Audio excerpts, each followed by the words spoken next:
बुजुर्गों से सुनते आए हैं कि जोड़े आसमानों पर बनते हैं। तजस्सुस था मगर दूर हो गया।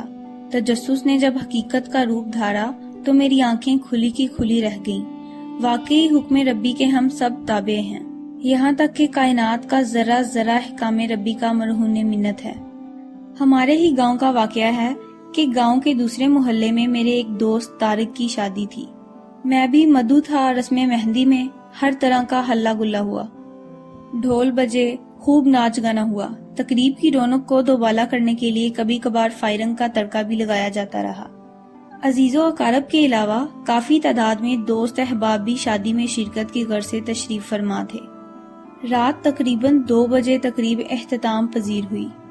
तारिक का ताल्लुक एक जमींदार घराने से था। सब लोगों से जमीन इनकी ज्यादा थी। कोठी, नौकर चाकर, जरूरियाते जिंदगी की हर एक आसाइश मुयस्सर थी। अमारात के साथ साथ तारिक एक खूबरू नौजवान भी था। गांव की अक्सर लड़कियां उसके कदमों में हमा वक्त दिल फेंकने को तैयार रहती थीं। कॉलेज में भी उसकी काफी लड़कियों के साथ दोस्ती थी। उसके बावजूद तारिक कैरेक्टरलेस न था। हंसमुख, दूसरों के दिलों में घर कर लेने वाला, मिलनसार और हमदर्द भी था। गांव में वो बिला तफरीक हर किसी के काम आता, दुख दर्द में शरीक होता। मेहंदी की रस्म से फारिग होने के बाद जिसको जहाँ जगह मिली लेट गया। मैं तो अपने घर लौट आया। सुबह मुझे मेरे एक दोस्त नुमान ने उठाया और बताया, सारे गांव में छान मारा, तारिक का कहीं पता नहीं चला, वो घर से गायब है। सारे अजीजों अकारिब और मेहमान परेशान हैं। बारात जाने का टाइम हो रहा है। कारें और बसें हारन बजा बजा कर अपनी आमद की खबर दे रही हैं। बैंड बाजे वाले भी पहुंच चुके हैं, मगर तारिक की अचानक गुमशुदगी ने सबके अरमानों पर ओस डाल दी है। न जाने खुशियों को किस जालिम की नजर लग गई। खुशियों भरा आंगन मातम कदा बन के रह गया। दोपहर होने को थी। बरादरी के बूढ़ों ने फैसला किया कि तारिक के छोटे भाई अरशद को तैयार करो। सांप भी मर जाएगा और लाठी भी सलामत रहेगी। लड़की वालों की इज्जत भी महफूज रहेगी और लड़के वाले भी लोगों के तानों से बच जाएंगे। इस सारी सूरत हाल से लड़की वाले भी आगाह हो चुके थे। इन्होंने अपने कमी के हाथ तारिक के यहाँ पैगाम भिजवा दिया कि हमको सब मालूम हो चुका है, लिहाजा हमारे यहाँ आने की कतई जुर्रत न करना। क्योंकि अरशद भी तारिक ही का भाई है, वो तारिक से भी 2 हाथ आगे होगा। और साथ ही दूसरे कमी को हमारे ही गांव के जुनेद, जो तारिक ही का कजन था, पैगाम भिजवा दिया कि फौरन तैयार होकर चंद अजीज साथ लेकर पहुंच जाओ। ज्यादातर दर्द करने की भी जरूरत नहीं, क्योंकि हमने सब इंतजाम कर रखा है। जुनेद की तो जैसे लॉटरी निकल आई। खुशी से फूले नहीं समा रहा था। चंद दिन पहले से मातम कुना जुनेद की तो अब बाछें खिल रही थी। जब मुझे इस वाक़े का इल्म हुआ तो मैं सुनकर हैरानो परेशान हो गया और बेइख्तियार पुकार उठा, वाह मौला, तेरे रंग तेरियां तू ही जाने। जुनेद तारिक का कजन था, मगर किसी भी तौर पर वो तारिक का हम पल्ला नहीं था। यही वजह थी कि साइमा के घर वालों ने जुनेद पर तारिक को तरजीह दी थी। हालांकि जुनेद और साइमा एक दूसरे को बचपन से चाहते थे। साइमा जुनेद के सगे मामू की बेटी थी, मगर जहाँ दौलत की फरावानी हो वहाँ रिश्तों का तकद्दुस कायम नहीं रखा जाता। हर रिश्ता दौलत के तराजू में तोला जाता है। दौलत तो भाई के हाथों भाई को कत्ल करवा देती है, बेटे के हाथों बाप को मरवा देती है।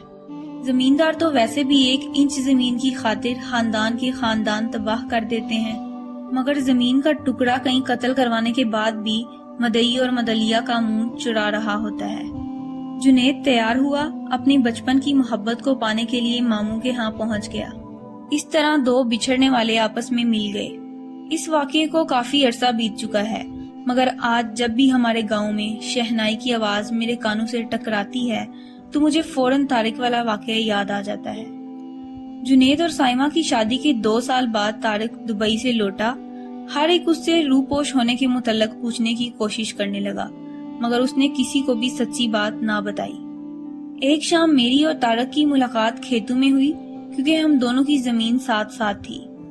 मैंने उसे अपने डेरे पर बिठा लिया और पूछा, तारिक, तुमने सबकी इज्जत खाक में क्यों मिला दी? खुशियों भरे गहवारे को खुद अपने ही हाथों से आग लगा गए। कौन सी ऐसी मजबूरी थी जिसकी वजह से तुझे ऐसा करना पड़ा? तारिक कहने लगा, हैदर भाई, सारी जिंदगी आग में जलने से बेहतर था कि चंद दिन के लिए बुरा बन जाता, और वो मैं बन गया। मैं जमीर का कैदी बनकर जीने से मौत को तरजीह देता हूँ। ایسا کرنے سے میرے ضمیر پر جو بوجھ تھا اب میں اس سے آزاد ہوں۔ الحمدللہ اب میرے ضمیر پر کوئی بوجھ نہیں۔ اگر میں اس رات گھر سے نہ بھاگتا اور سائمہ کو بیاہ کر لے آتا، لوگوں کی نظر میں وہ میری بیوی بن جاتی، مگر جب اس کا دل ہی مجھے قبول نہ کرتا تو میں اس زندہ لاش کا کیا کرتا؟ حیدر بھائی، شادی کا مقصد تو یہ ہوتا ہے کہ زبان سے اقرار اور دل سے تصدیق۔ ہمارے معاشرے میں زبردستی یہ سب کچھ کروایا جاتا ہے۔ میں ایسی سختی کے خلاف ہوں۔ میرے علم میں تھا کہ سائمہ اور جنید بچپن سے ایک دوسرے کو چاہتے ہیں اور ان کی محبت کے اس پاک رشتے کو میری دولت سے تولا جا رہا ہے، اور جنید کو اس لیے ٹھکرایا جا رہا ہے کہ وہ ہمارے ہم پلہ نہیں، حالانکہ سائمہ کے والد جنید کے سگے ماموں ہیں۔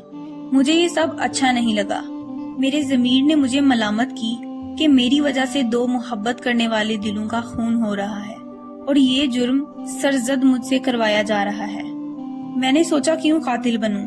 لوگ 4 دن باتیں بنائیں گے، برادری والے بھی میرے اہل خانہ کو کھٹی میٹھی سنائیں گے، اس سے کوئی فرق نہیں پڑتا۔ میرے ایسا کرنے سے اگر 2 دلوں کا ملاپ ہو جاتا ہے تو مجھے خوشی ہوگی۔